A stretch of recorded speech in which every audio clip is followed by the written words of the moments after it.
Good afternoon, colleagues and guests. This is meeting number 117 of the Standing Committee on Public Accounts for Monday, November 5th, 2018. I would remind all that we are televised today, and so we have a good number in the audience. If you wouldn't mind just please turning your cell phone or other devices to silent mode or vibrate, that would be greatly appreciated. We are here in consideration of Report 2, Disposing of Government Surplus Goods and Equipment, of the 2018 Spring Report to the Auditor General of Canada. We're honoured to have with us today a long list of witnesses, beginning from the Office of the Auditor General. We have Mr. Jerome Berthollet, Assistant Auditor General of Canada, and Martin Dompierre. From the Department of Public Works and Government Services, we have Ms. Marie Lemay, Deputy Minister, and Nicholas Trudel, Director General, Specialized Services Sector, Integrated Services Branch. From Canada Revenue Agency, we have Mr. Bob Hamilton, Commissioner of Revenue and Chief Executive Officer, and Kami Ramcharan, Chief Financial Officer and Assistant Commissioner, Finance and Administration Branch. Welcome. From the Royal Canadian Mounted Police, we have Mr. Dennis Waters, Chief Financial and Administrative Officer. And from Shared Services Canada, Mr. Ron Parker, President, and Stéphane Cousineau, Senior Assistant Deputy Minister, Corporate Services. If time permits, colleagues, we may go in camera at the end of this, although I don't necessarily foresee it, and I don't want to cut any questions short. We have a number of departments here today, but if we do, we'll just go in camera, and if we have more time than expected, we may look at the Phoenix report, but I'm not certain we'll have time for that. So we'll turn this now over to Mr. Berthollet, and welcome here. We've seen you at many of these. You've come and given us the address before, and welcome. Thank you. Monsieur le Président, je vous remercie. Chair, thank you for this opportunity to discuss our Spring 2018 report on the disposal of government surplus goods and equipment. Joining me at the table is Martin Dompierre, the principal who is responsible for the audit. We completed our work on this audit in March 2018, and we have not audited actions taken by federal organizations since then. All Government of Canada departments and agencies have movable assets, including vehicles, furniture, machinery, and other goods and equipment. When a federal organization no longer requires assets, it can dispose of these surplus assets by either transferring them to other departments or agencies, or by selling, donating, recycling, or scrapping them. Public Services and Procurement Canada is responsible for the disposal of all surplus assets unless this authority has been given to another department or agency. This audit focused on whether selected federal organizations disposed of surplus goods and equipment at the appropriate time and in a manner that maximized benefits. These benefits included selling assets for the best possible return, reusing or refurbishing assets that were still in good condition, donating assets to organizations that could benefit from them, and disposing of assets in an environmentally sustainable way. Overall, we found that the Government of Canada's accounting suggested that federal departments and agencies sold their surplus assets for less than 2/3 of the value estimated as the assets remaining future benefit to the government. On the basis of our analysis, we found that all federal organizations chose to sell surplus assets rather than to extend their use by transferring them to other federal organizations. Efforts to transfer assets through GC Transfer accounted for just over 4% of total requests to sell or transfer assets during our audit period. In addition, 3 of the 4 organizations we audited didn't always do costing analysis to justify their decisions to sell assets instead of choosing another disposal method. At these organizations, 65% of the files we tested didn't have costing analysis to justify the disposal methods selected. We also found that the Canada Revenue Agency had adopted practices to reuse its own assets. These practices resulted in savings of more than $4.5 million over 3 years. Enfin, nous avons constaté. Finally, we found that Public Services and Procurement Canada was effective at selling the goods that it received through GS Surplus. However, we found that the department had little incentive to pursue other disposal methods because the department depended entirely on commissions from the sale of government assets to operate GS Surplus. We are pleased to report that all 4 federal organizations agreed with our recommendations. Chair, this concludes my opening remarks, and we'd be pleased to answer any questions the committee may have. Thank you very much.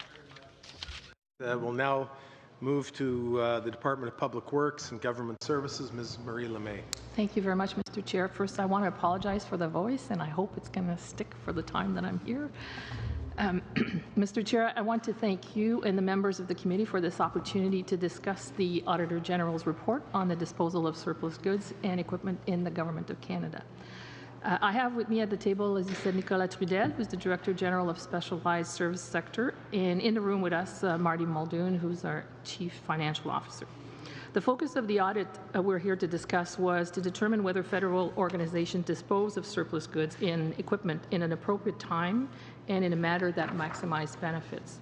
Monsieur le Président, en ce qui concerne la portée du rapport du vérificateur général, 3 des recommandations. Chair, with regards to the scope of the Auditor General's report, 3 of the recommendations relate to the departmental disposal of surplus assets, which falls under the responsibility of each organization. A 4th recommendation relates to a common service, the GC Surplus Program, which is provided to government departments and agencies for the disposal of their surplus assets.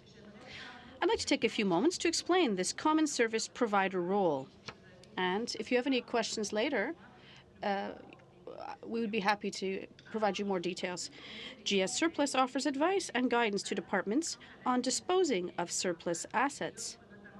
It offers solutions related to reusing, recycling, and end-of-life disposal in an effort to reduce its physical, financial, and environmental footprint. Platform for the disposal of assets through sale to the public. Assets can be posted on gcsurplus.ca, which provides Canadians with a platform to view, bid on, or buy surplus Government of Canada assets through a closed bidding process. It's a little bit similar to Kijiji or eBay. Users can bid on assets ranging from sleeping bags to office furniture to vehicles. The website is supported by 10 sales centres across Canada, which house and distribute surplus assets. With GC Surplus, we always strive to obtain the best value for the Crown. And I would like to note that the Auditor General's report found that PSPC was effective at selling the goods through the GC Surplus. In 17-18, the website processed over 29,000 sales transactions, with approximately $57 million in gross proceeds of sale. Mr. Chair, with GC Surplus program, we also offer what's called GC Transfer, a platform for federal government material managers to advertise and transfer surplus assets from one department or agency to another. Through this online platform, all members of the Federal Public Service can view assets available for transfer. Je tiens à souligner que la marge de manœuvre de GC.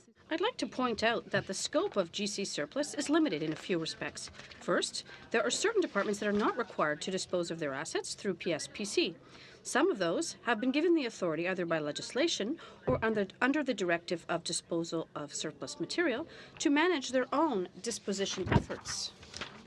Second, departments are responsible for the full life cycle management of their assets, including their disposal. They are not compelled to use the disposal services provided by PSPC unless they dispose of their assets through sale.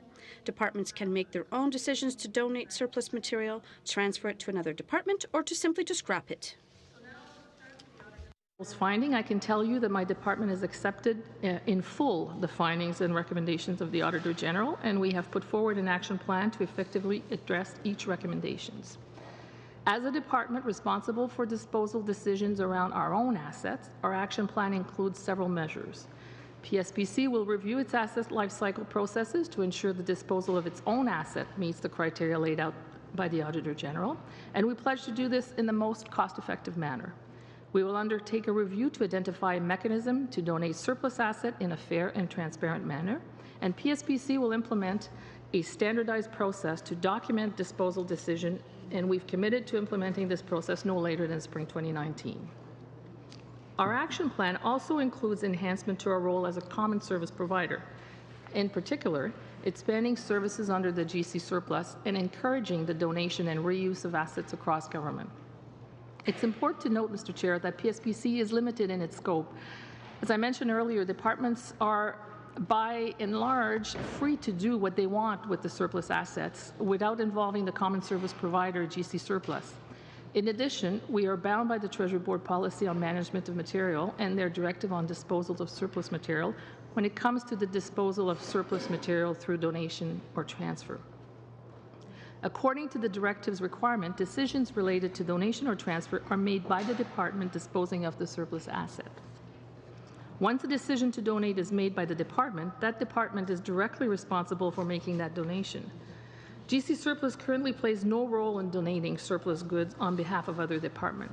That is why we've engaged with Treasury Board Secretariat to explore how GC Surplus could assist departments and agencies with donations of surplus assets by matching them with suitable charitable and nonprofit recipients. And we're looking at possibly leveraging our existing platforms and processes to make it easier for departments and agencies to donate in an open, fair, and transparent way. À cette fin, GC Surplus met actuellement à l'essai. To this end, GS Surplus is leading a test of a proof of concept to see if we can find a new method of disposing of assets that contributes to the Government of Canada's broad social goals, namely helping underrepresented communities and groups that face social inequities, as well as groups that promote environmental responsibility. In June 2018, the first donation case was launched in the National Capital Region in cooperation with the RCMP, which had approximately 400 first aid kits for donation. Feedback and lessons learned for this case will help inform a proof of concept. It will be evaluated for 1 year to establish overall service requirements for a potential pilot strategy. In addition, the department has also agreed to conduct an analysis of all types of assets by class to determine whether they can be transferred for donation or reuse. We will also engage with the material management community to increase awareness and encourage the use of the GC transfer tool. Overall, we expect these actions to be completed by spring 2020. My department takes great pride in our stewardship of public funds, and our responsibility to efficiently dispose of surplus asset is part of that. I can assure you that we are fully committed to meeting the recommendations of the Auditor General while respecting our current policy, and we believe that we have a sound action plan to make it happen. With that said, Nicolas and I are happy to answer any questions you may have regarding our actions, the actions that I've laid out here today, and we intend to go through that. Thank you. Great. Thank you very much, Ms. Lemay. We'll now turn to Mr. Bob Hamilton, Commissioner of Revenue and Chief Executive Officer of the Canada Revenue Agency. Welcome, sir. Thank you very much, Mr. Chair, and thanks to the committee for giving me the opportunity to appear before you today in my capacity as Commissioner of Revenue and Chief Executive Officer of the CRA. With me is Cami Ramcharan, who is the CFO and Assistant Commissioner of our Finance and Administration branch at the agency. Nous sommes heureux de prendre la parole devant vous. We are pleased to appear before you today to discuss the findings as they relate to the CRA of the Office of the Auditor General Spring 2018 report, which assessed the disposal of Crown assets. As a matter of process, Chair, the CRA seeks to extend the use of its Crown assets before it considers replacing or disposing of them. This approach is good for the environment and ensures sound management of public funds. assets are no longer required but are still in good working order, the CRA initially offers the assets for reuse within the agency or, where practical, offers them to transfer to other federal departments and agencies prior to considering other methods of disposal. For example, the CRA routinely donates surplus IT equipment, including computers, to programs such as Computers for Schools and the CRA's own Community Volunteer Income Tax Program. As noted in the report, while the CRA is not subject to the Treasury Board policy, the agency manages its disposal of assets in compliance with internal policies and directives which are similar to Treasury Board policies. This is made possible by the CRA Act, which gives the CRA full authority over all matters relating to general administrative policy, including the management of its resources, services, property, personnel, and contracts. Mr. Chair, the CRA welcomed the Auditor General's positive assessment regarding the CRA's reuse and refurbishment of its surplus assets. The Auditor General report also found that the CRA's practices resulted in savings of more than $4.5 million over the fiscal years, you heard that earlier, from 2014 to 2017, compared to the cost of buying new furniture. In addition, the report provided 4 recommendations to maximize benefits when disposing of Crown assets, one of which refers to the CRA, to review our internal processes to facilitate the donation of surplus assets. We feel that's a good suggestion, and we will undertake this review. The CRA welcomes the opportunity to work in partnership with other organizations to create a government-wide approach that would facilitate an efficient, fair, and transparent donation process. This concludes my formal remarks, and I welcome any questions that the committee may have about CRA's disposal practices. Thank you very much, Mr. Hamilton. We will now move to the Royal Canadian Mounted Police and Mr. Dennis Waters, Chief Financial and Administrative Officer. Good afternoon, Mr. Chair and honourable members of the committee. Thank you for inviting the RCMP to speak to you today in view of Report 2, Disposing of Government Surplus Goods and Equipment, of the Spring 2018 reports of the Auditor General of Canada. I am joined today by my colleague Nathalie Guilbeault at the back here, our Director of Material and Movable Assets, to help answer specific questions you may have on the RCMP's action plan relating to the report. La GRC appuie les recommandations du The RCMP agrees with the recommendation of the Auditor General and is working to implement an action plan that addresses the 3 recommendations related to our organization. As with other federal departments, the RCMP is responsible for adhering to the TBS policy on management of material, which states that disposal of surplus material assets is concluded as effectively as possible, as soon as possible after they become surplus to the requirements of program delivery, and in a manner that obtains highest net value for the Crown.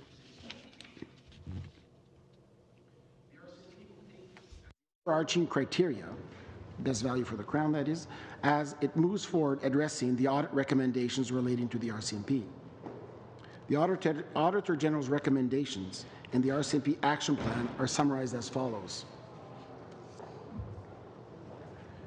The first recommendation is that the RCMP review the asset lifecycle processes, including procurement, to facilitate and encourage the transfer and reuse of assets. The RCMP will address this recommendation in its entirety by December 31st, 2019, with the following expected outcomes: a complete review of asset lifecycle processes, a finalized disposal guidance document will be provided to those with delegated financial signing authority for disposal of material asset, encouraging the use of GC transfer across the RCMP prior to GC surplus where feasible. Options for solution for the reuse of internal RCMP assets will be examined and implemented where deemed feasible and cost-effective. The second recommendation is that the RCMP should review internal processes to facilitate the donation of surplus assets. The RCMP will address this recommendation again in its entirety by December 2019 with the following expected outcomes. Those being, internal processes will be reviewed related to the donation of surplus assets. Discussions will continue with the Treasury Board Secretariat regarding the directives pertaining to the donation of surplus assets and donation of surplus material. Public Service and Procurement Canada is working on an initiative intended to facilitate the donation of surplus assets in an open and transparent manner. The RCMP has been engaged with PSPC in supporting this initiative with a proof of concept, and should become successful, a pilot is anticipated for year 2019-2020. The third recommendation is that the RCMP should keep sufficient documentation to justify the disposal method that they selected.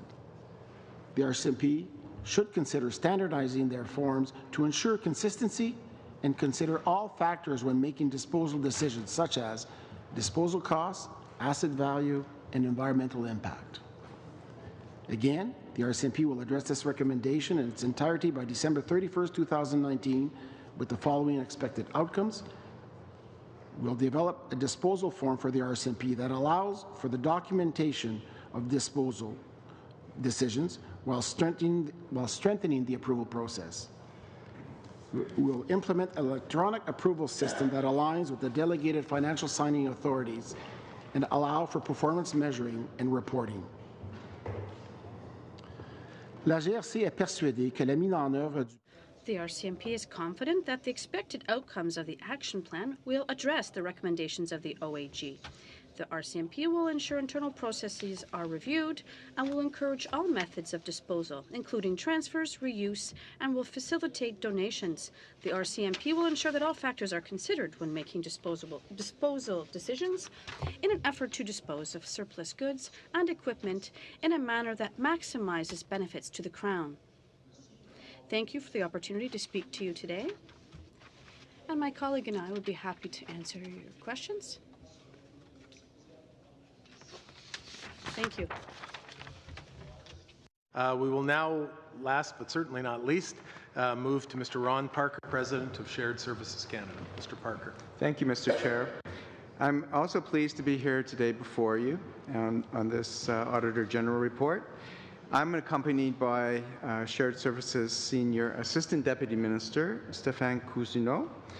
As members of this committee know, SSC was created in 2011 with an ambitious and unprecedented mandate to modernize the Government of Canada's IT infrastructure. We deliver email, data center, network, and workplace technology services to departments and agencies to support the delivery of government programs and services. Le mandat de notre organisation. Our organization is mandated with completing the largest public sector merger in Canadian history. There have been some challenges, but we have made real progress in enabling digital services to Canadians. Perhaps the best way to sum up this progress is by looking at our customer satisfaction survey results. Consistently been on an upward trend since the first survey 3 years ago. Everyone at SSC takes pride in these results. They reflect the tremendous determination of our employees to serve our customers with quality services. To build on this momentum, we have welcomed a number of new faces. Last year alone, over 1,200 employees joined our department. This was an important milestone for our organization. It demonstrated we are becoming an employer of choice where people are looking to build their careers. Our mandate also received a very significant boost in Budget 2018, which provided over $2 billion to SSC over 6 years to ensure the Government of Canada is properly resourced to address evolving IT needs and opportunities and can properly, proactively address cybersecurity threats. This investment represents a renewal and a reset for SSC. In particular, budget investments are helping us undertake a fulsome review of our asset base so that we can better manage the infrastructure we have and identify critical needs, including the disposal of those assets. This will ensure effective and efficient management of existing government IT assets, from their identification to their maintenance to their disposal. It may sound straightforward, but when SSC was set up, there was no comprehensive database cataloging the assets the department inherited from 42 other departments in over 8,000 locations across Canada and the world. As such, one of our ongoing challenges has been to make sense of this very complex environment. Not only the asset base, but how those assets are connected to each other is a big question. And as I said, we're making good progress. I'd like to turn now to the recommendations from the report, which we have accepted. I'm pleased to note that we have taken actions in response and implemented all of the recommendations. We also continue to work with our stakeholders to ensure all processes are being followed. Permettez-moi de faire le point sur les trois recommandations. Allow me to provide a few updates on the 3 recommendations that apply to us. Recommendation 40 noted that SSC should review its asset life cycle processes to facilitate and encourage the transfer and reuse of assets. The full life cycle of material management, including the development of a more robust material management operating model. This will result in a singular view of asset management across the department's service lines, which will include security and logistical requirements, performance metrics, and disposal strategies. It will also allow us to continue leveraging the Computers for School program for Android and iPhone devices. Recommendation 41 noted that SSC should review its internal processes to facilitate the donation of assets. In response, we've put in place an approved standard for material transfer and donation, which outlines the processes, the parameters that cost center managers must follow for surplus material and equipment. In response to the recommendation, we will also continue to monitor and assess the standard and look for opportunities for improvement. Finally, recommendation 53 noted that SSC should keep sufficient information to justify its disposal methods. In addition, the organization should standardize forms and consider cost, value, and environmental impact. In response, Mr. Chair, we've updated our processes, practices, and tools as part of efforts to keep sufficient documentation to justify the disposal of assets. Today, all of our managers have to use a new template that requires justification of the disposal decision. As well, we undertook communications and engagement activities to raise awareness among stakeholders and get their feedback and participation in the new approach. Mr. Chair, as we continue in implementing these actions, SSC will collaborate closely with its partners. This is to ensure the disposal of surplus assets is conducted in an efficient, cost-effective, and responsible manner. Thank you, Mr. Chair. This concludes my opening statement, and Mr. Cousineau and I would be happy to take your questions. Thank you very much, Mr. Parker. We'll now move into the first round of questioning. Monsieur Massé, you have 7 minutes. Merci, Monsieur le Président. Thank you, Chair. First, I would like to thank all the witnesses for being with here today. We're really happy to have you participating in the work of our committee, and thank you to all your team members that supported you in preparing for this meeting. Chair, if I may, I'd like to go back to the opening statement of the OAG.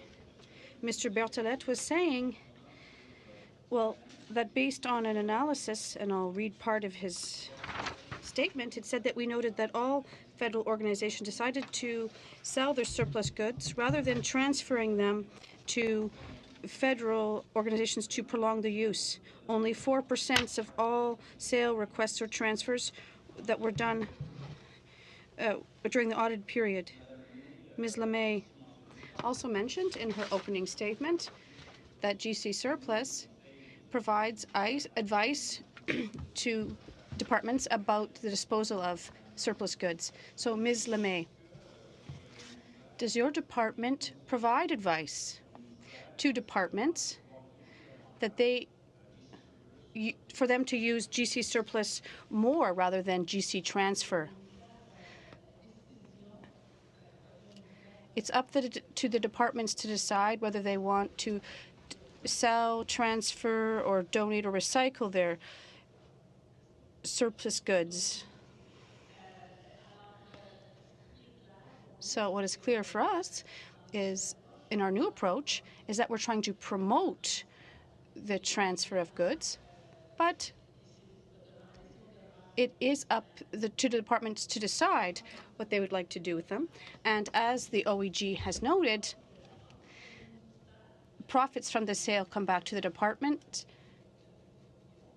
but when there's a transfer, there's no profits involved. Perhaps one of my colleagues could add some details about that because he's in charge of the program. Yes, I just want to support what you were saying. We do promote this first before we talk about the sale, but the reason why the transfer rate is low is because there has to be a need in one department that matches a surplus good in another department.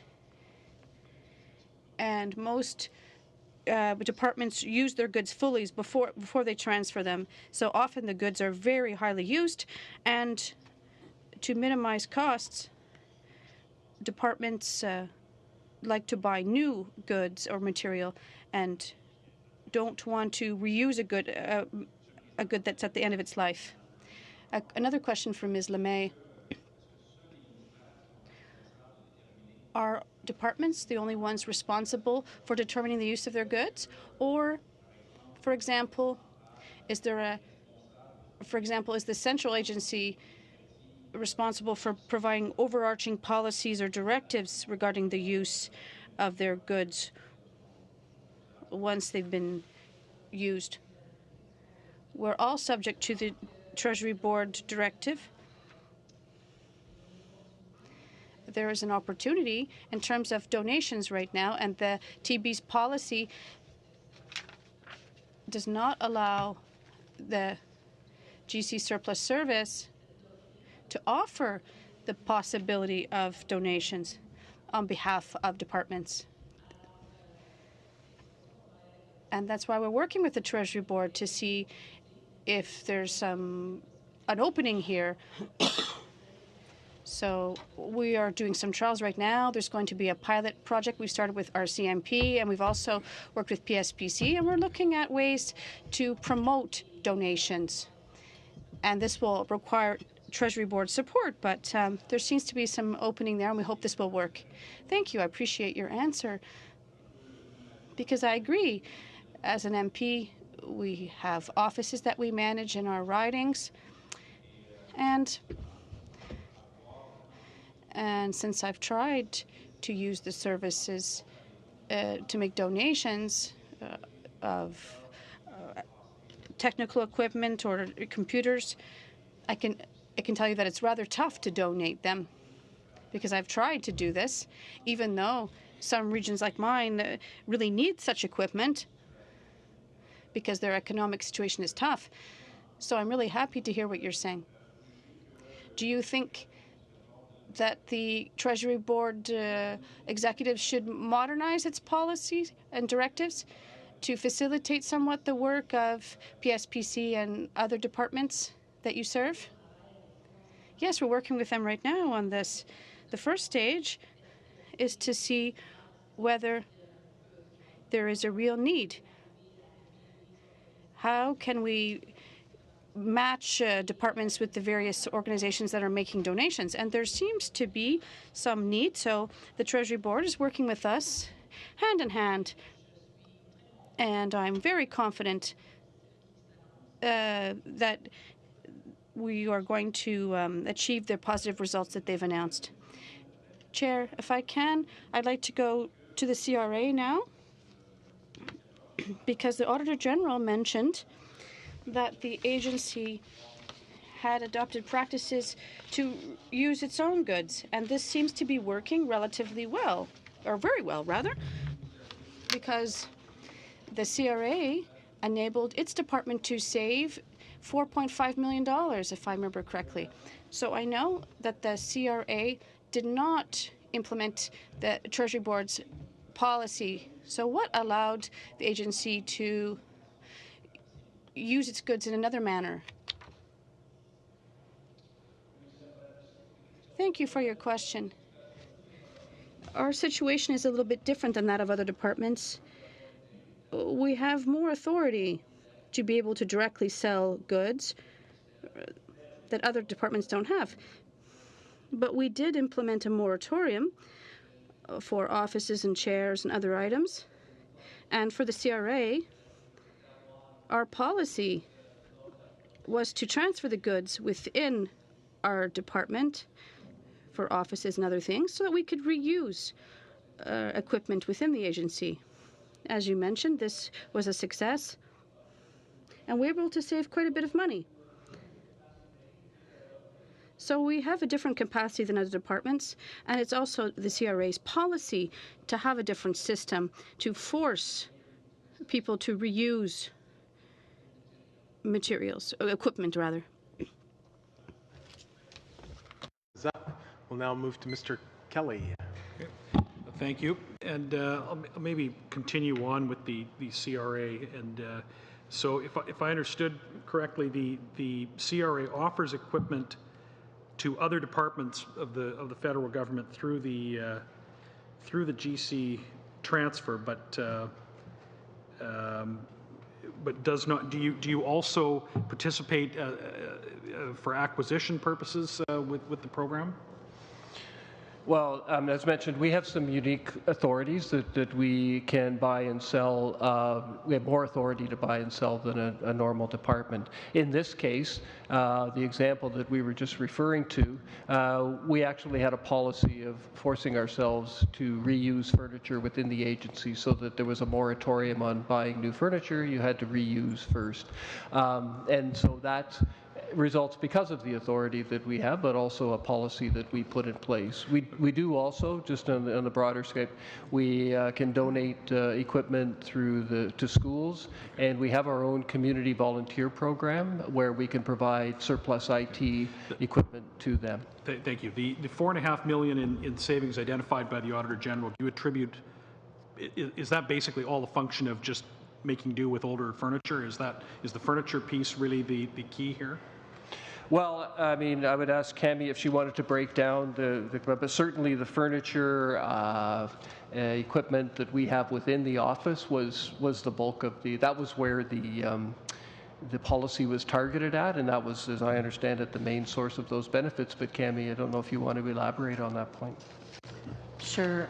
We were able to use our acknowledgement of our furniture, filing cabinets, chairs, those types of things. That's what we based our savings on. We had the moratorium, so if you were looking to buy a new desk, a new chair, we wanted to make sure if we had that surplus funds will this result available. in a sort of postponed catch-up, or do you think that this is sustainable?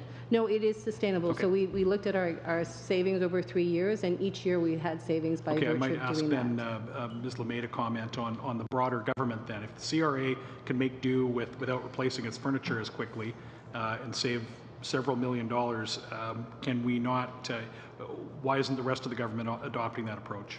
So I'll tell you from a PSPC perspective, we actually are very interested in learning from CRA and looking at how we can develop our own within the department system. So we're going to be seeing if there's opportunities there, and then other colleagues, I'm sure, will be interested in doing the same thing. It sounds pretty straightforward. It sounds like they just said we don't need to buy a bunch of new filing cabinets. The old ones work.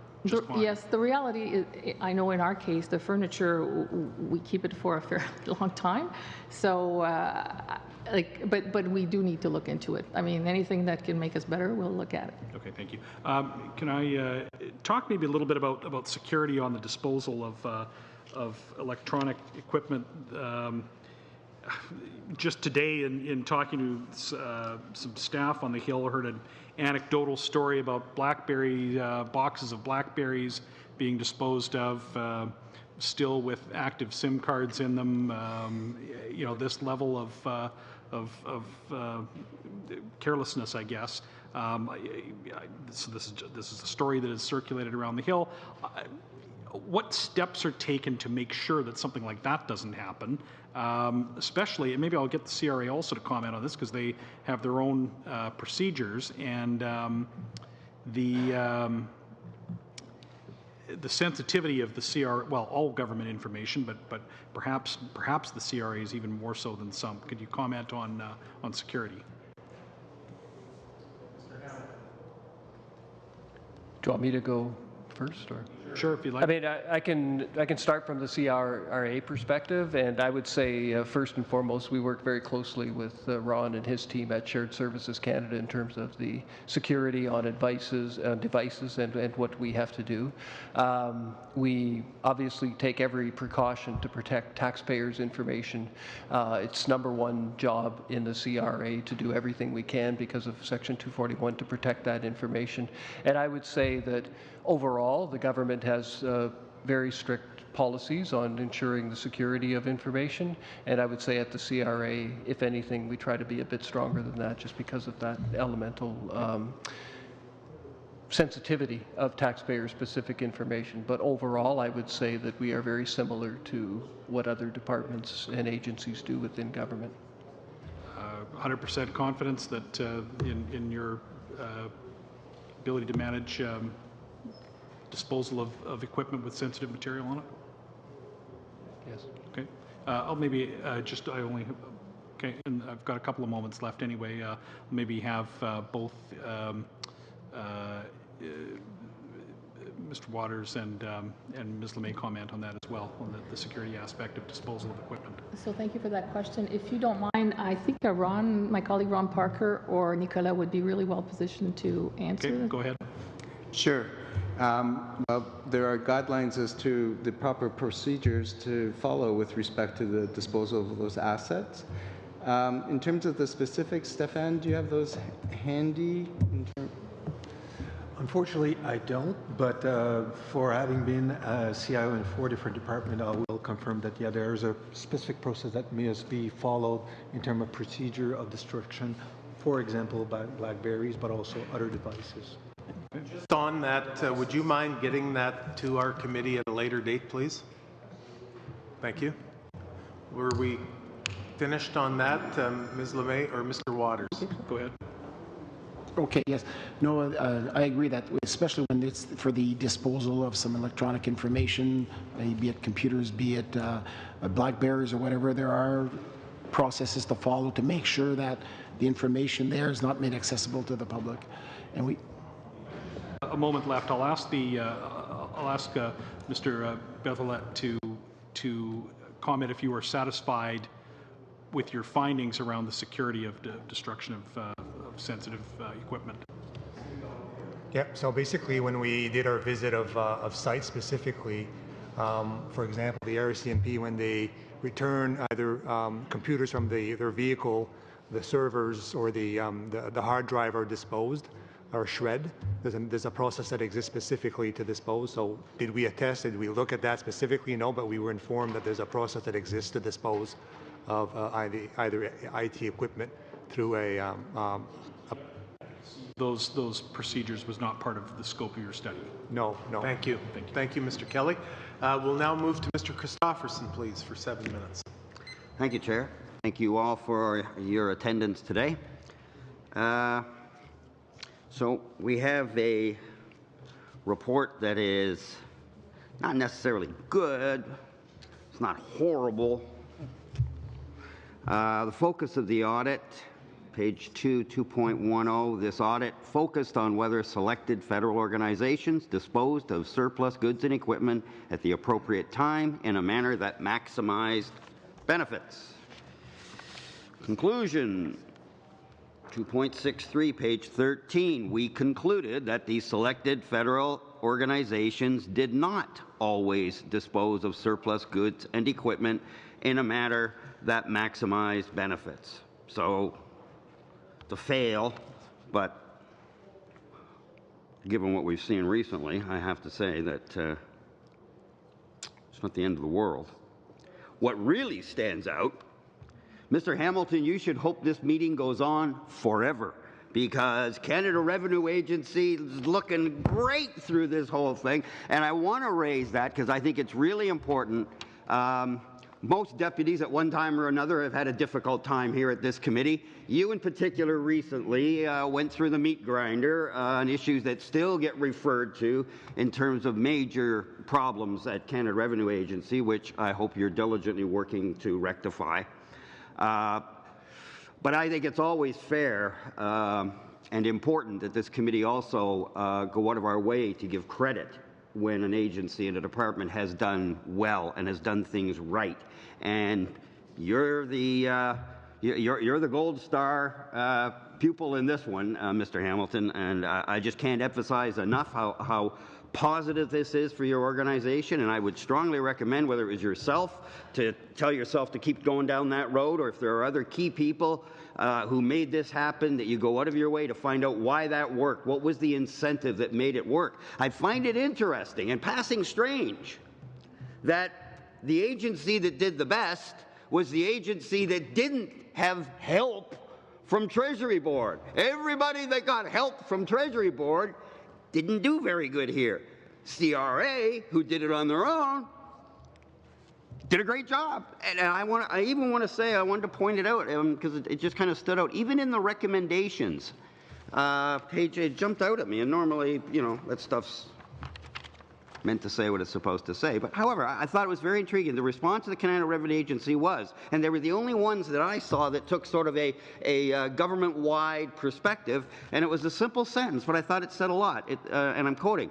It's from the Canada Revenue Agency responding to the Auditor General's report. However, a broader, integrated, horizontal approach across government would facilitate an efficient, fair, and transparent donation process for both the donor departments and agencies and the receiving organizations. So again, that tells me that they've thought this through, they've done a great job within their own organization, and as the AG asked what could be done better, they were the ones that cast their eyes up a little further and looked across the horizon and said, you know, if we started to do some of these things across the whole government, we could do a lot better. So again, I was one of those that came down on CRA on some of those reports, and I think rightly so, but also rightly so, I want to give all kinds of praise and credit to you, Mr. Hamilton, the CRA, on this file. You've done an exceptional job, and believe it or not, you're now the standard that everybody else has got to get to. So kudos to you. I don't have a lot of time left, but what I wanted to say was two things. One, the big disappointment in here for me was data. In conclusion, 2.63, this is the Auditor General. We were unable to conclude on whether the selected federal organizations disposed of surplus goods and equipment at the appropriate time because organizations did not maintain sufficient documentation. Like, really? After all these years of us saying that this is a priority, and the Auditor General saying this is a priority, we now find the Auditor General goes in and can't even do the audit because they don't even have sufficient numbers to work with? Like, come on. I don't know when the deputies and these departments are going to start getting with it on data. It's not that difficult.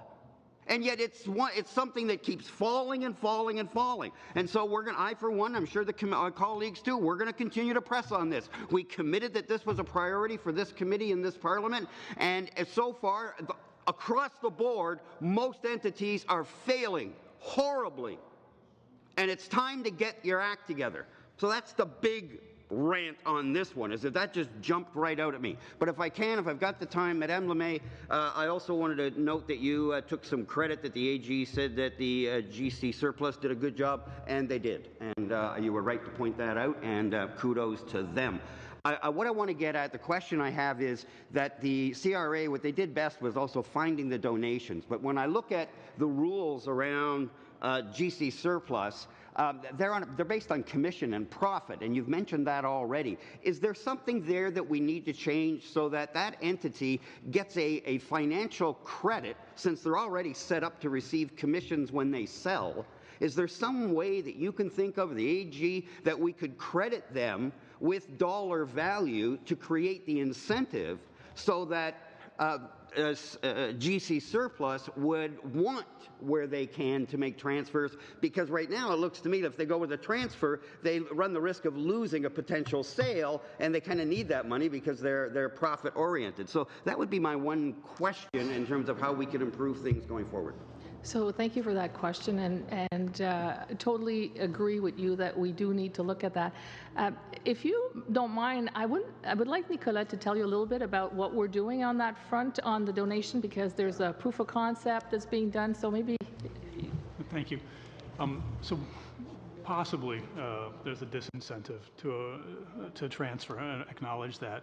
What we've started to do is work with the RCMP on a first proof of concept on how we would donate. And so we started with a set of 400 first aid kits that could no longer be used because of partial expiry. And we issued call letters transparently to charitable organizations to try and find who was interested. The purpose of that is for us to figure out how might we do this? What are the policies? What are the incentives? How should we set up a program? So in that first stage, which we anticipate finishing by the end of this fiscal year, by March, we hope to have a better idea of how this might work. Then we'll go to a proof of concept phase, or sorry, a pilot phase, where we'll try to look at how do we institutionalize this, because just because it works on a handful of transactions doesn't mean it may be a good program design. That's where we'll start to look at what does it cost us to make a donation? Is this marginal to our business and not really a big deal? Or is this much more of a burden that we really need to think about it differently? Once we've tested it in a pilot, then we'll look at making this more of a permanent program if it's warranted, depending on the results of the pilot. Thank you very much. We'll now move into our. No, we're still on the first round. Mr. Area, I nearly cut you out of 2 minutes there. Yeah, thank you, Mr. Chair. 7 minutes. Once again, I too want to place on record my appreciation of the CRS performance in this. Last time Mr. Hamilton was here, we were quite harsh on the quality of the service provided by call center agents. It's very rare that we see reports like this at this table. Now, going to our shared services, Mr. Parker, you mentioned 1,200 new employees. How many people you have? It looks as though this big empire is getting built there. We now have about 6,400 employees. And how diverse is the employee force there? The diversity is, in terms of the different groups that are examined, we're below on a number of the groups. We are above on visible minorities, about equal on the Aboriginal side. You can send the exact I can send you the report. Thank you. Yeah. And, one of the things AG always points out is what are the factors you have to measure the success of what you are doing? Do you have something? You did mention the customer satisfaction survey results. Is it publicly accessible? Can we know what are the type of questions that are asked? It's publicly available, and as I mentioned, it's gone up consecutively for the last 3 years. Is there any other measures you have in place to measure the success of what you are doing? We have established service expectations for all of the service lines that we have, and we are measuring or have benchmarks now against the performance criteria that will be reported through our departmental results to Parliament.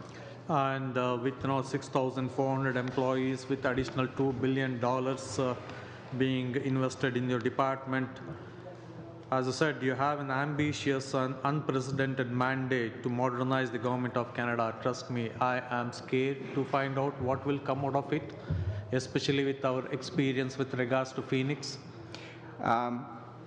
What will come of it is better service to Canadians, I think, is the bottom line in terms of the security, in terms of the durability of the IT services they receive. We already have established 3 enterprise data centers, in the process of equipping one in Montreal. We've got new cloud contracts, contracts for the provision of cloud services. We've got improved cellular services. There's a wide range of projects. Obviously, there must be a method for the Deputy Minister of Public. I think you are part of your shared services part of your department, Mr. Lemay? No, but we report to the same minister. We report to the same minister, but it's a separate department. Okay, that's nice. And, a lot of, when we started 3 years back, I think 3 years back you came here, we were quite concerned at that time, the way things are going. And if I recall, I did mention in that meeting the things I hear from my constituents who are federal service employees, especially on the IT sector. At that time, there was a complaint that the federal unions are not being adequately consulted. We have unions like PIPS, whose members are quite active in your organization. Are you in touch with the unions? Are you in consultation with them? Mr. Chair, we meet regularly with the unions about once every 3 months. The whole management team participates in those meetings, and on any series of initiatives, there's a number of protocols that are followed to bring in the views of the unions and to provide for their participation. Mr. Chair, I would like to ask Ms. LeMay. I just went to gcsurplus.ca just to see what are the things that are available for sale. One thing I popped up was a 2018 Chrysler with just around 2,700 kilometers being sold with a reserve price of around 25,600. I don't know the reason for the sale. Obviously, we are making a loss on this. But I'm sure that so many government departments are in the process of buying similar cars. Why is that one is being sold? Why not some other government department get it transferred? So before I let Nicolas answer this, I just want to remind you that we do not set the prices. The departments do bring in the value. So anyways, Nicolas, maybe you have more details on that specific one? So that particular vehicle I couldn't speak to, but I could speak to the sale of nearly new vehicles, which does happen. There's a number of reasons that might occur. A typical example, Transport Canada tests vehicles, tests for emission and road safety and so on. That involves mounting equipment within the vehicle, putting some mileage on them. This question of what's the cheapest way to do this has been asked and re-asked, and for about 20 years the cheapest option has been to purchase the vehicle, use it for the conduct of the tests, and then resell it. Why can't it be used by some other departments which are planning to buy new vehicles?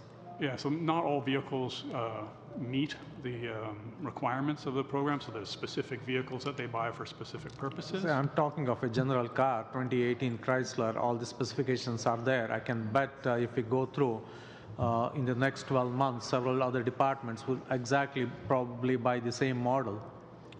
I couldn't say. Yeah. Okay.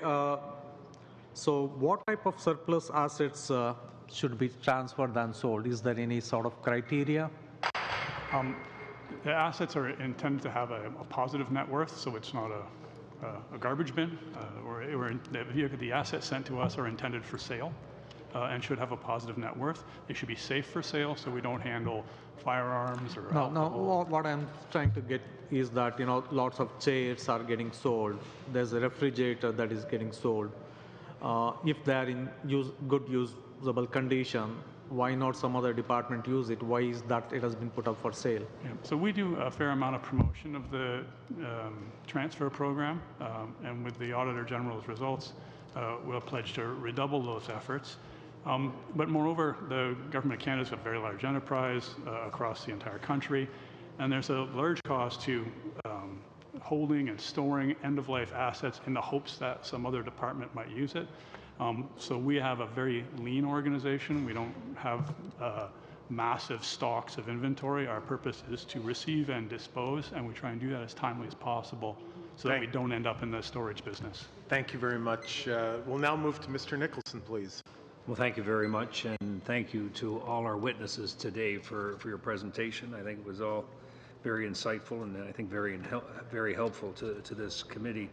Ms. LeMay, you talked about the disposal of assets, and one of the things you said in your opening remarks is that we always strive to obtain the best value for the Crown. I think maybe you heard Mr. Bertholet's comments that very often these things are sold at less than 2/3 of the value here. So what do you think the reason is for that? Can you give us any insight on that? Do people expect if they're buying it off the government, they're going to get a bargain, perhaps, or there's just not enough people aware of the site to go on it and check things out? Again, if you don't mind, I'll turn it over to Nicolas because he's got the daily experience with this, so maybe you have some insight on this, Nicolas.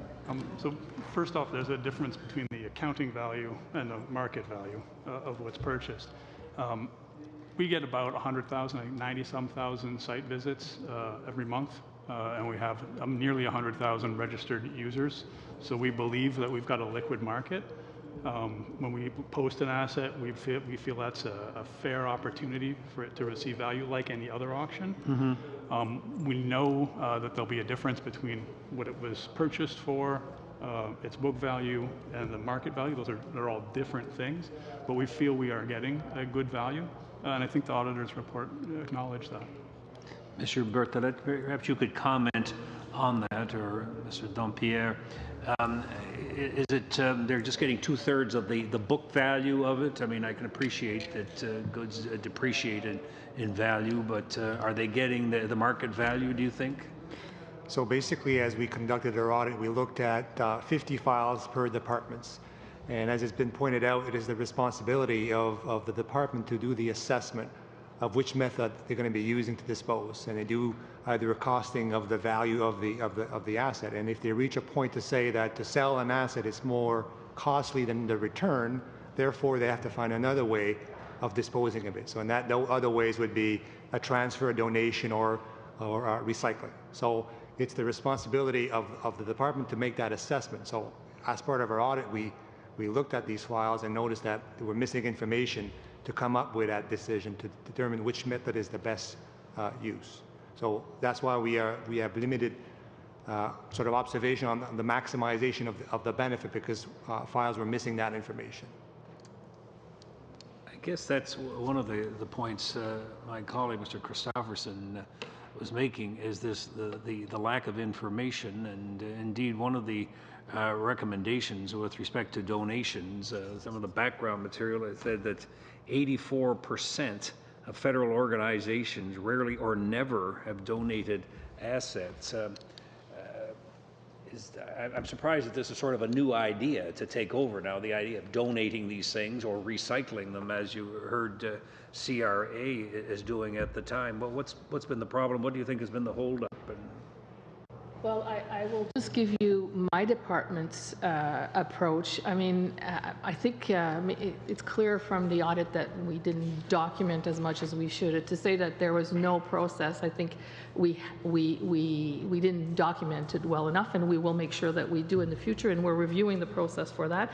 And we're actually going to be looking at making sure that we really document how the decision is made. Now, you know, in the assets that were sold in the period that covered the audit, it was 2,000 items, I believe. For us, it was a book value of $42,000. So for PSPC, it was really not a lot. We actually got, I believe it's $660,000, 160.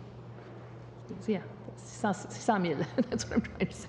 So we actually got a lot more than our book value. So I'm not sure.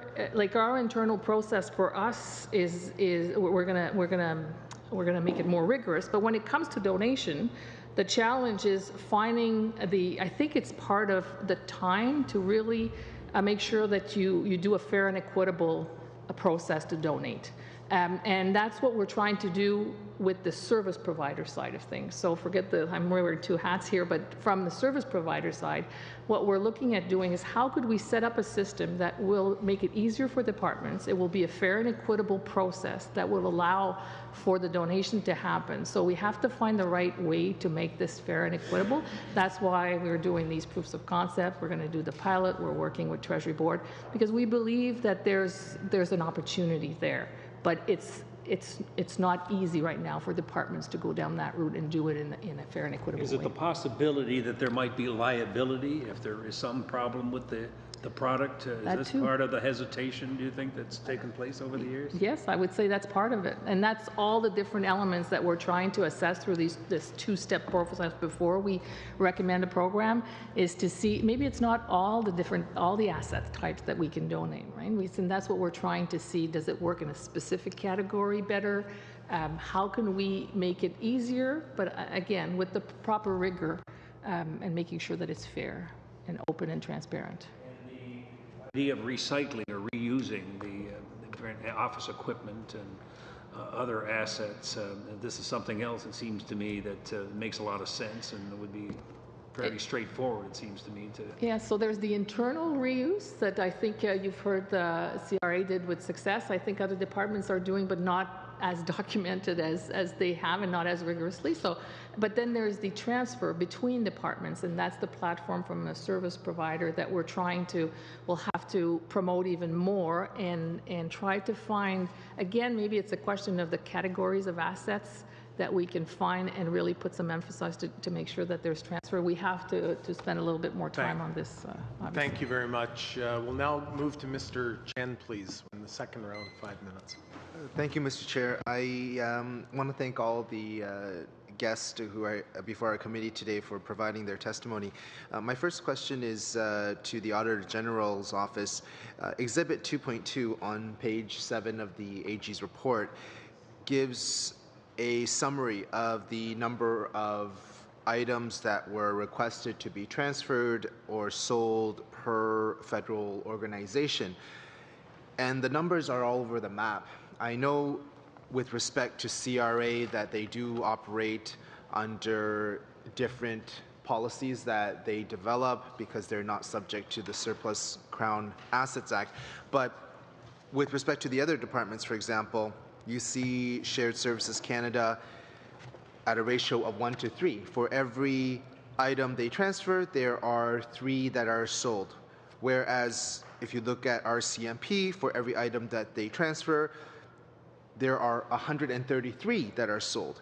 For Public Services and Procurement Canada, for every item they transfer, there are 24 that are sold. So can the AG shed light on this discrepancy? Is it simply the culmination of individual actions within those departments? Is there any factor that relates to the type of assets and whether they are more easily sold or transferred than others? Or are we dealing with comparably similar items when we track these assets? So basically, the table was constructed with data coming from GC Surplus and GC Transfer. So the extent to which specifically these assets, what type of assets they are, and if they relate to the to other, and we wouldn't be in a position to provide you that information. These are the data that we were provided to come up with for each organization that was audited, specifically their transfer specifically, and then the surplus assets that they sold. And then finally, we did a comparison of that with the government as a whole. So I wouldn't be in a position to give you further information on the type of assets that were sold or transferred, or the trends among the given departments. Okay. But generally speaking, these items would be chairs, tables, desks, computers, and items of that nature. It could be chairs, as you say, boats, cars, vehicles, any types of assets that the government has acquired to conduct their activities. Fair enough. I want to echo the comments that have been made by a number of the committee members today. Congratulations to CRA. What a wonderful job. And as Mr. Christopherson said, there's a gold star here for you. What I found really encouraging was what they had done, how they had done it, and the results, of course, that came out of those efforts. Out of the AG report, it specifically says, under 2.36, in July 2014, the Canada Revenue Agency introduced a moratorium that limited the purchasing of new office furniture. Before purchases could be approved, buyers had to show that the asset transfer website did not offer anything that served their needs. The agency expected to save approximately $2.3 million over 3 years through this initiative. Instead, the agency saved more than $4.5 million over 3 years. And that is a wonderful example. And Ms. LeMay talked earlier about wanting to learn from CRA. So my next question is to each of the departments, and I just need a simple yes or no. Have you put a moratorium on the purchase of new furniture, especially after seeing the results from this audit, the AG has clearly demonstrated that there is a wide discrepancy across departments, and there are assets that could be reused. So has any of the departments here before us, have any of you put a moratorium on the purchase of new furniture or equipment in light of these findings so that we could better make use of the assets that government departments do hold? So I can tell you we have not yet, but we are looking into it. Okay, so that's from Ms. LeMay. Can the RCMP comment? We will be looking at our, as mentioned, we will be looking at our life cycle asset management, how we go about it, and anything that could help us be more efficient with our resources. We will definitely look into it. If that's one of the avenues we have to take, we will seriously consider it. We are still in the process of pulling together all of the employees that were transferred to us, and therefore putting together hubs across Canada of particular groupings of employees and developing that office space. Thank you, Mr. Or did you have another question? Go ahead. So I just want to note what the AG said, and he said it very clearly.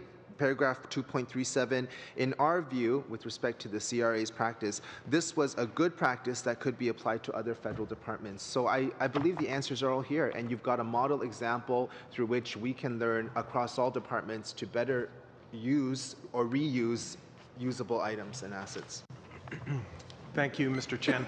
I just, before Mr. Kelly goes, I would just like to wade into this a little bit because I'm actually fascinated with government surplus. I can remember as a kid, hanging out at an auction ring where government surplus was sold. And my parents would be frustrated and upset because I'd come home with this pile of junk, usually at the end of the sale. But I loved it.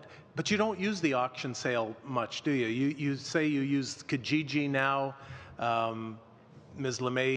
There is no dispersing of government surplus through mini auctions, is there? I'll turn it over to Nicolas if you don't mind. Generally, no. We use the gcsurplus.ca website. So not Kijiji, directly similar to Kijiji, but not Kijiji. And so the in-person auctions don't occur for the federal government.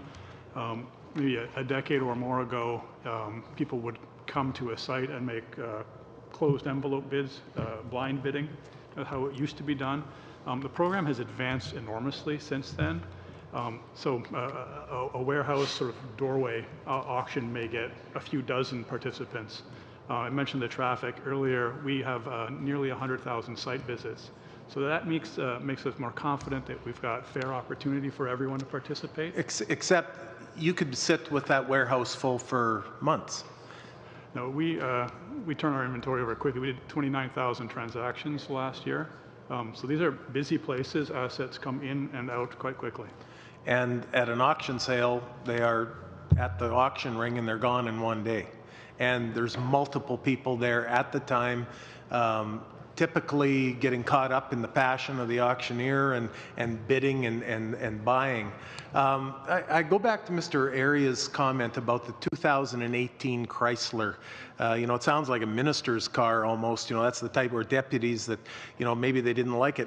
What do you do to, are you allowed as employees to bid on those? No, they're conflict of interest guidelines, so I myself have never purchased anything, and the closer one is to the operation of GC Surplus, the more they would be restricted. Also, the folks who handle the assets, who physically deal with them when that's the case, aren't involved in determining the winning bid and so on, don't have sight or visibility of any of the bids. So we've got that segregation of responsibilities to combat exactly that type of problem. In the Auditor General's report, and there's been quite a bit, Mr. Christofferson and others talked about the values of some of this. The net book value of all vehicles and machinery and equipment disposed of in that year was $67 million. The government received approximately $42 million in proceeds from the disposal of those assets. So there's quite a discrepancy there in actual value. In furniture, where was that? The book value of 82 million and proceeds were 50 million. Again, massive losses. Is there a chance that our book value is way out of line with what used furniture is? I know in many businesses you may want to depreciate certain assets quickly. Are we just maybe not putting the proper book value on, or? I can't really speak to the accounting. I can speak to the sale process, and I'm pretty confident that we are getting market value for the assets. To the book value, I can't really speak to that. I don't know the accounting practices in the different departments. All right. Mr. Kelly. Thank you, Mr. Chair, and this really leads right to exactly the line of questioning that I had intended to get into, and this is the question of accounting practice. So, yes, we all understand that for any given item, you have a book value, and the market value will be really, I guess, determined when you put it up for sale, and the market value will be whatever somebody is actually prepared to pay for it. But on aggregate, across $60 million worth of items, thousands of items, you ought to have a correct or close to a correct number for value. If the value that we are getting at the end sale is the real value, the market value, and the book value is, well, 50% more than what we're selling for, if we're selling for 2/3 of what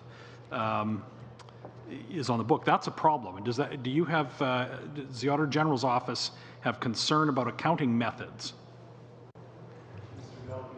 So as part of the audit, when we talk about, in paragraph 30 about the book value, that's the public accounts figures. So basically, we looked at excluding specifically assets that are controlled goods of the national defense and other movable assets. And the assets that are at play here is a purchase for less than $10,000. So it's not necessarily going to be showing furniture in these figures.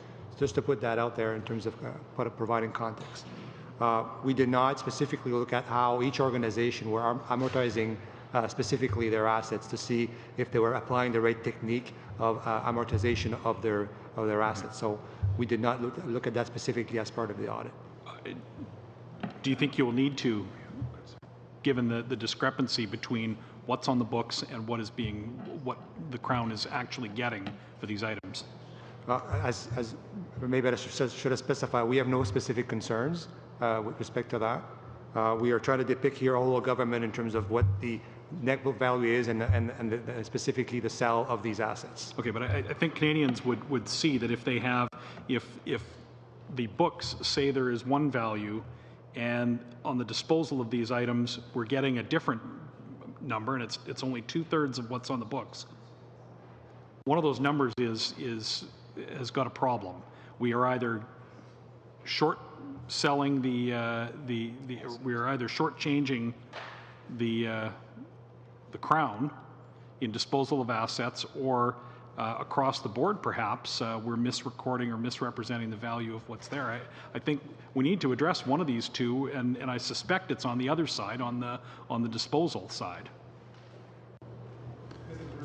Mr. Chair, in that paragraph 2.30, right at the end, second last sentence, we say these estimates suggest that the federal organizations disposed of assets that still had benefits and could have been used by other federal organizations. So when you take the book value and you look at what it's sold for, what it suggests is there is still good life left in those assets, and that good life could have been used within other departments across government. That to me suggests really two problems. One, that departments of the federal government are not using items to their full lifespan, and even if a particular department doesn't have need for that item, then to make another department make it available to another department. But in the event that a sale of an item is deemed to be the most sensible way to go about disposal, and that there's no other department that would need an item, we ought to be getting the actual value of that item.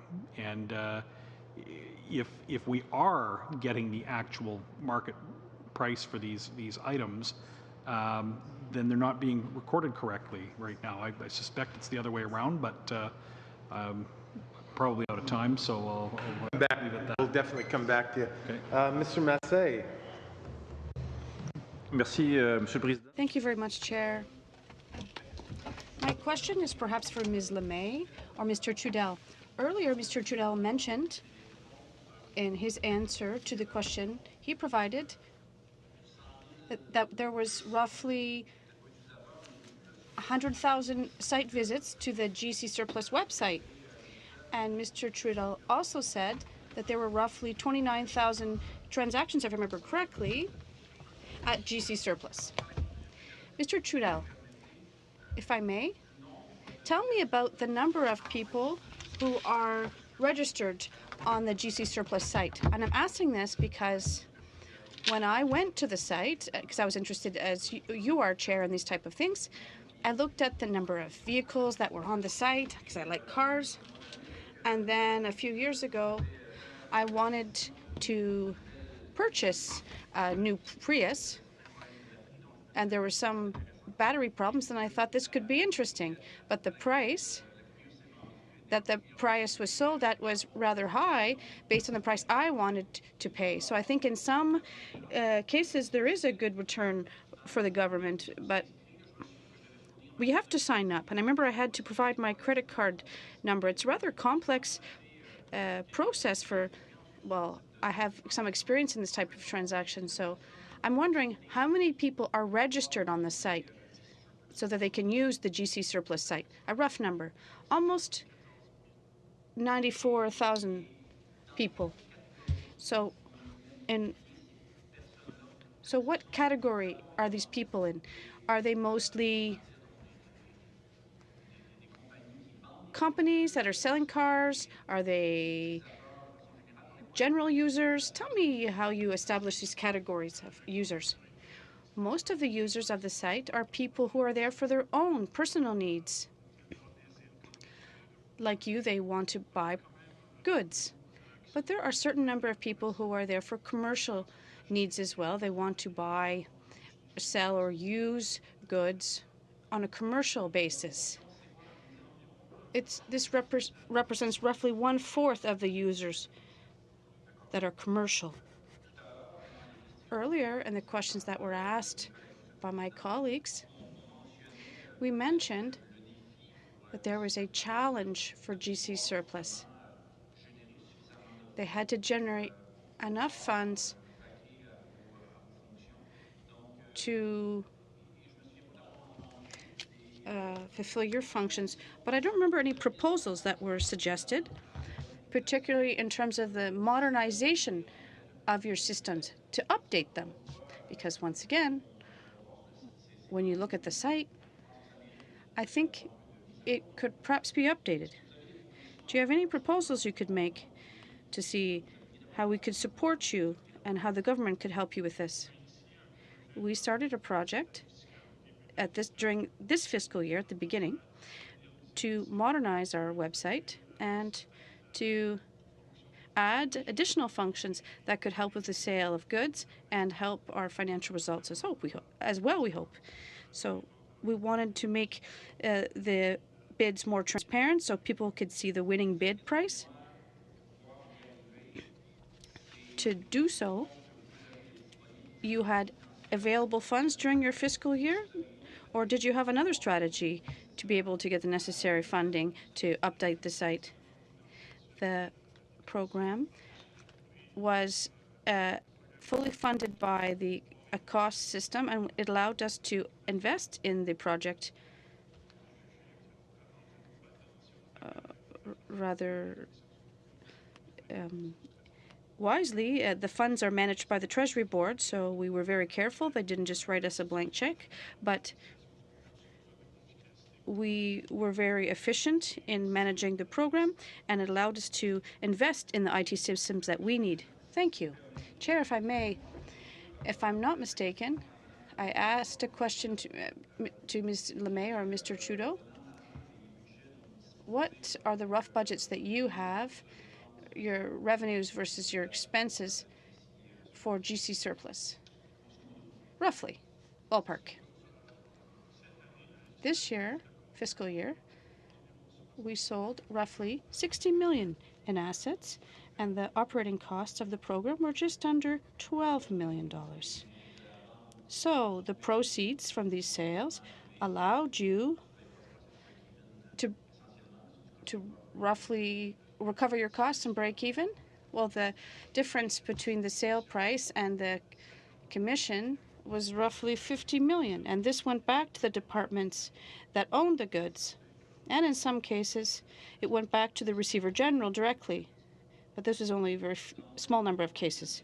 Chair, if I may, one last question. Ms. Lemay, you said that with the CRA, you're reviewing a proof of concept to identify ways you can make donations. But you also wanted, well, I see in your notes, to see how you deal with groups that are underrepresented, some communities that perhaps face social inequities, namely for communities in remote regions such as mine.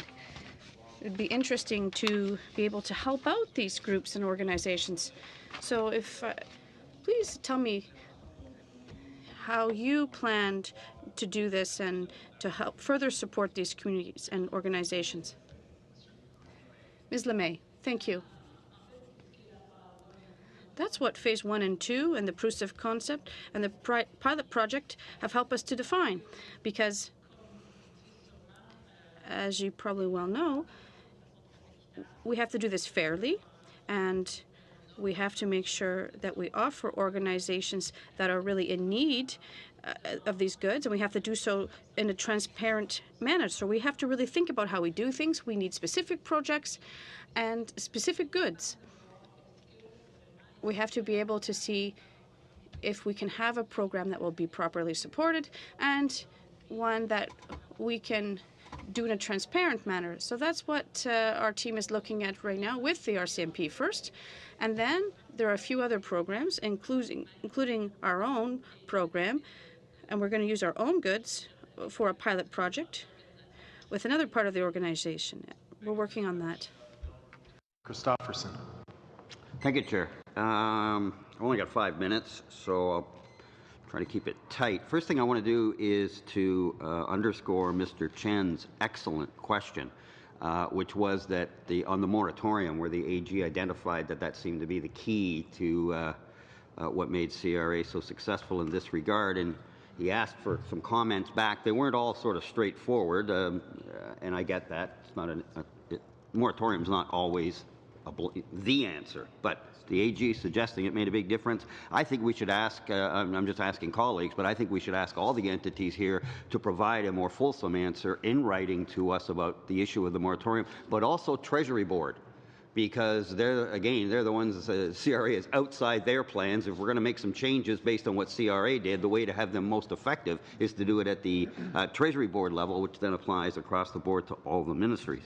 So excellent question, Mr. Chen. I'm really glad you brought that out. Secondly, Chair, at the risk of getting close to the line of you saying that I'm out of order, I'm going to skate up against. There's a current article out on the National Post website about the fact that there were 631 new cars bought for the G7 at a price of $23 million, and that most of them have very low kilometers, 1,000 kilometers around, some less, and they're all put on sale at major discount. It's an active file right now, so I don't have the time to hear the answer and then respond, but I would ask if the RCMP has anything to say about why you would go out and buy so many brand new cars only to turn around and sell them all right afterwards. There was no other way to do this because it's just a clear waste of millions of dollars. And then to the AG, is there maybe something to look at going forward, Jerome, as we take them, because motorcades are going to be needed in the future. I've been in them. We've all been in them when we travel. They're going to come up again. We belong to a lot of international organizations, to our credit, to our help, G7, G20, the Commonwealth, OSCE, on and on. These are going to happen over and over. Surely to goodness, we don't go out and buy hundreds of vehicles all over again every time we do this. You shouldn't have to start from square one. So is there maybe something there that we can look at that avoids this? And I understand there's security issues. I understand that more than most people. But still, there's a kind of a common sense issue here. And this just isn't passing, as my friend Jack Layton used to say, this just doesn't pass the smell test. Third, to the Auditor General. You didn't mention, so I'm assuming it's not a problem. One of our witnesses did comment. You didn't find any backroom cahoots going on. I mean, there's always the risk here that when there's value to be had and money to be made, that people are making deals on the inside, and you didn't mention it. So I just, if you get a chance in responding, just to say no, you had none of those concerns, because I did hear some good answers, but I'd like to hear from you that you were satisfied that there's no silly bugger stuff going on here. And lastly, there was a reference in the Auditor General report, Madame Lemay, I believe it was on GC Surplus, about their inability to do long-term investments, again, because of the way they're structured. And if you get a chance, if you could comment on that and any suggestions for improvement you might have, that would be appreciated. Thanks, Chair. All right, so a number of questions there, and we are working on a little draft statement here, and we're hoping that you will be able to provide us some thoughts on that moratorium, but we'll read that a little later on. Where do we start? Mr. Dompierre or Mr. Bertolette? I think there was a question on perception of I don't know, corruption is a tough word, but perception of insider, deals, and was there any evidence of that? Mr. Christofferson's question. Mr. Chair, the audit team found, had no concerns.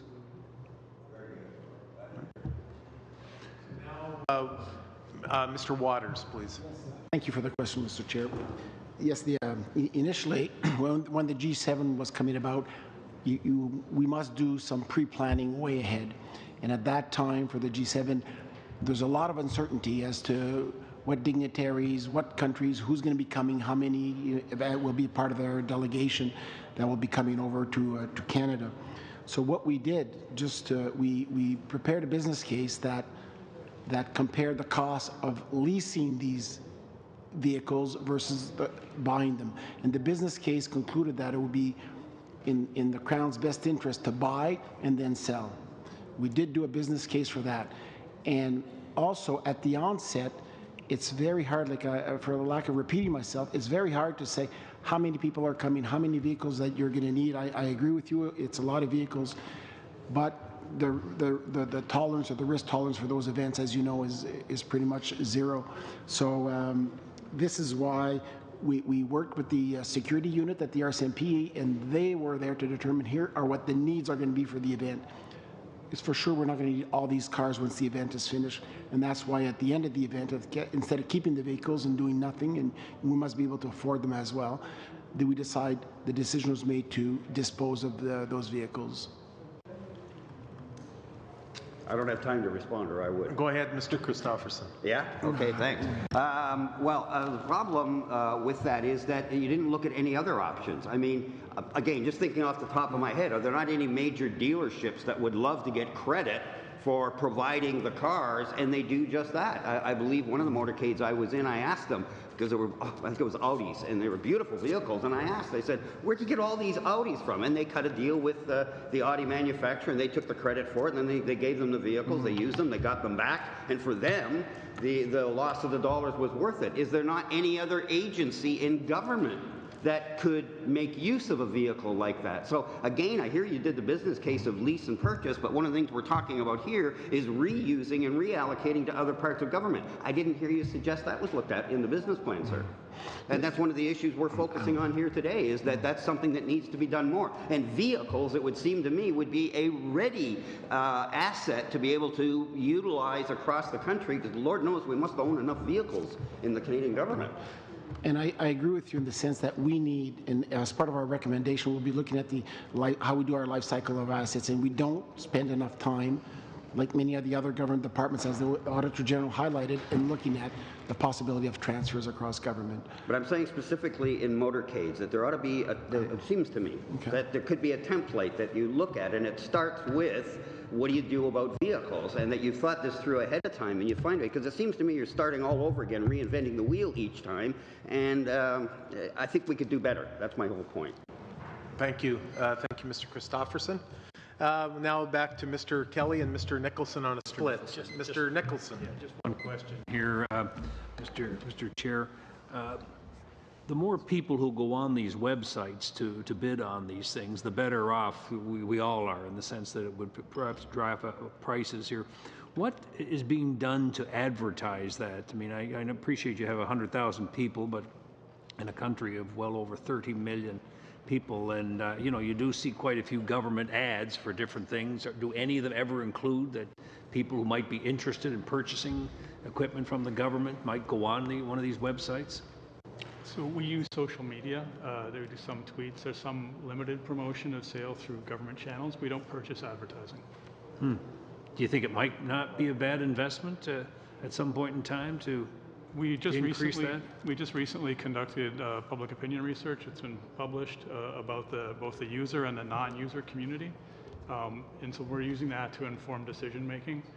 But we haven't done it until now, and the advertising using taxpayer funding or raising our commission rates to pay for advertising is something we would do very carefully. And we just haven't completed the work yet to decide whether to do that. It seems to me sometimes, I mean, I think I just received a postcard, I don't know, a few weeks ago about cannabis here in this country here, and that came from the government of Canada, and you know, Revenue Canada, you know, sends out things on a regular basis, and there's advertisements. And I mean, it seems to me if even just a small advertisement pointing out to people who are getting this thing here might dramatically increase the number of people who, you know, go onto that site. Just a thought. All right. Thank you. Mr. Massey. Thank you, Chair. There's a few minutes left, so perhaps I'd like to ask a question to people from the OAG's office. So we've mentioned many subjects during this meeting, as per the recommendations you made. Perhaps we could increase the use of donations and make transfers easier between departments. And I'd like to know what you think about this. Are there certain viewpoints that we didn't cover that could deserve our attention before we wrap up this meeting today? Do you have any other recommendations that we should pay attention to in particular?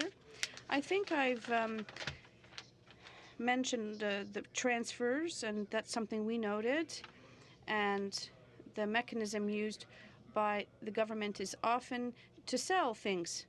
And I think we've discussed a lot this whole notion of transfer. And there's also the donations. We have to use them more. That's one of the recommendations we made. So I think the committee did cover the key points that we deemed important. Do you think, like others have mentioned, that the Treasury Board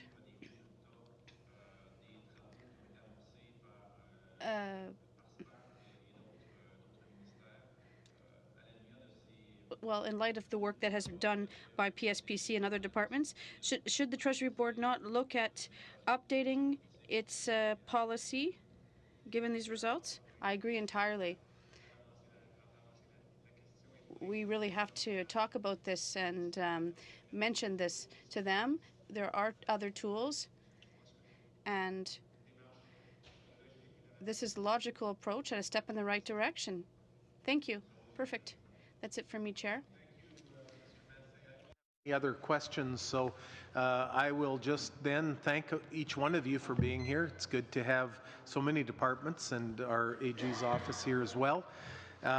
Thank you. In the course of this meeting, perhaps there were questions or requests that were given that we would encourage you to respond to and send in answers or updated information or anything that our committee can use as we write a report on this meeting today. And I mentioned in regards to the moratorium and getting feedback from you on that, we may end up going a different route where we simply draft a letter and send it to Treasury Board or send it to the different departments and then ask a request to come back after we can put some time thinking how we want to word that. So thank you for being here, and I guess we all wish you all the best as you work towards giving good value to Canadian taxpayers for the goods and the assets that we dispose of. So thank you very much. We will suspend, and committee, I ask you to stay here. We're going to go in camera, so if I could encourage perhaps our guests to leave as soon as possible, and then we just have some committee business that we have to discuss. It shouldn't take more than 5 minutes. And so thank you again. We suspend.